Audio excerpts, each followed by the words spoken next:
Be caring and concerned. اب والدین کو تو یہ بتانے کی ضرورت نہیں ہے، وہ تو فی ذاتے ہی بہت یعنی ان کو تو بچوں کی فکر ہر وقت لاحق ہوتی ہے. یہ ہم جتنے بھی ٹیچرز ہیں، کاؤنسلرز ہیں، بی کیئرنگ اینڈ کنسرنڈ.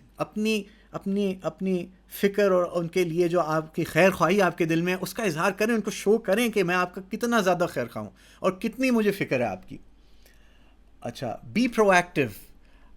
خود اسٹیپ لیں، خود ان کو اپروچ کریں، انتظار نہیں کریں کوئی آپ کے پاس آئے. کمرے میں جا کے ناک کر کے السلام علیکم میں آ سکتا ہوں؟ ہاں. کیا ہوا بیٹا، تم کھانا نہیں کھایا تم نے؟ کیا ہوا، طبیعت تمہاری ٹھیک نہیں لگ رہی؟ ایسی بات شروع کریں ان کے ساتھ.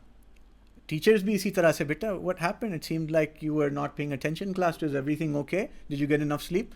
شو یور کیئرنگ. ان کو پرو ایکٹیولی پوچھیں کیا مسئلہ ہے، ڈگ کریں. اچھا، be a giver of hope. امید دلائیں. یقین مانیں یہ جو ٹین ایج ہے نا، یہ ایسا زمانہ ہے کہ لوگ اس میں کہتے ہیں چھوڑو دنیا کو، یہ سارا جو ہے ایک جنجال ہے اور بہت جو ہے زندگی کہیں نہیں جا رہی، اور کتنی خودکشیاں جو ہیں وہ ٹین ایج میں ہوتی ہیں. تھوڑا سا ان کو امید دلانی ہوتی ہے اور زندگیاں بچ جاتی ہیں. تو اس وقت میں بہت سینسٹیو ہوتا ہے، امید ضرور دلائیں ان کو. ہاں نہیں، سب ٹھیک ہو جائے گا، تم کوئی مسئلہ نہیں، بالکل ٹھیک ہو جائے گا. بیمار بھی ہیں، بیمار کو امید دلانے کا کہا ہے. تو جو سائیکلوجیکلی پریشر میں ہیں، بیماری میں ہیں، ان کو بھی امید دلانی، ڈپریشن میں ان کو بھی امید دلانی.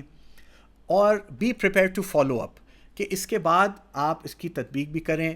پیچھے ہاں میں نے آپ کو ایڈوائس دی تھی، کیا ہوا اس پہ؟ کچھ فائدہ ہوا اس کا؟ آپ پھر گئے، اس سے ملے، آپ نے بات کی، اپنے ٹیچر سے اپنی بات رکھی سامنے.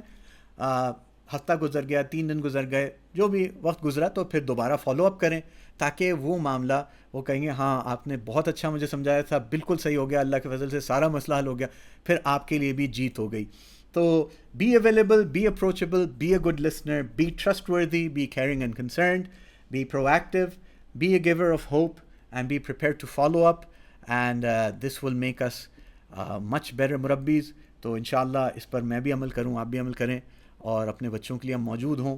اور جو ہماری بات ہو اس میں دیکھیں، فرمنس، مضبوط بات کرنے میں اور سخت بات کرنے میں بہت فرق ہے. ریشم کی ڈور یعنی لچکدار لیکن بہت مضبوط. تو ہماری بات بھی ریشم کی ڈور ہے. اپنی آواز کو اونچا نہ کریں. اونچی آواز یہ کمزوری کی علامت ہے. اس کا مطلب آپ کے بات میں کوئی دم ہی نہیں ہے، آپ کو زبردستی اس کے اوپر ٹھونسنی پڑ رہی ہے. اس لیے نرم بات، آپ کا لہجہ نرم ہوگا. یہ بات بچے زیادہ سنتے ہیں، بچے بھی کیا، بڑوں کو بھی بہتر سمجھ آتی. نرم لہجے میں بات کی طرف زیادہ توجہ دی جاتی. اس لیے آپ کے لیے یہی میری نصیحت ہے کہ آپ بھی نرم طریقے سے بات کریں، سمجھائیں اپنے بچے کو، اس کو زیادہ سمجھ آئے گی. تو یہ ایک بہت فرق ہو جاتا ہے. اپنی ٹون آپ بدلیں، بجائے اونچی آواز میں اسی بات کو نرم آواز اور ڈیسنسی کے ساتھ شست الفاظ میں، خوبصورت الفاظ میں بات کریں، دل میں اترے گی. گندی گالی یا اس کو ڈانٹ ڈپٹ کر کے یا اس کو حقیر اور ذلیل کر کے آپ کی بات کبھی اس کے دل میں نہیں اترے گی. سختی تو حضور صلی اللہ علیہ وسلم نے فرمایا کہ 7 سال کی عمر سے نماز کی تعلیم دو، 10 سال کا ہو جائے تو اس کے بعد تنبیہ کرو نماز نہ پڑھنے پہ. نماز جو یعنی زندگی کا مقصد عبادت ہے، اور عبادت کی بہترین شکل، اللہ کا سب سے بڑا حکم نماز ہے. سب سے بڑے معاملے میں بھی حضور صلی اللہ علیہ وسلم نے 10 سال سے پہلے تنبیہ کرنے کی اجازت نہیں دی. چاہے جائے کہ ہم انگلش کی پوم اس نے نہیں سیکھی تو اس پہ ہم تنبیہ کر رہے ہیں، یا کسی ٹائمز ٹیبلز کو نہیں سیکھا اس نے تو اس پہ ہم اس کو ڈانٹ ڈپٹ کر رہے ہیں اور کمرے میں بند کر رہے ہیں اور کیا کیا نہیں کر رہے. تو پلیز اس کا ہم خیال رکھیں، اپنی بات میں نرمی لائیں تو دلوں میں بات اترے گی. السلام علیکم ورحمۃ اللہ.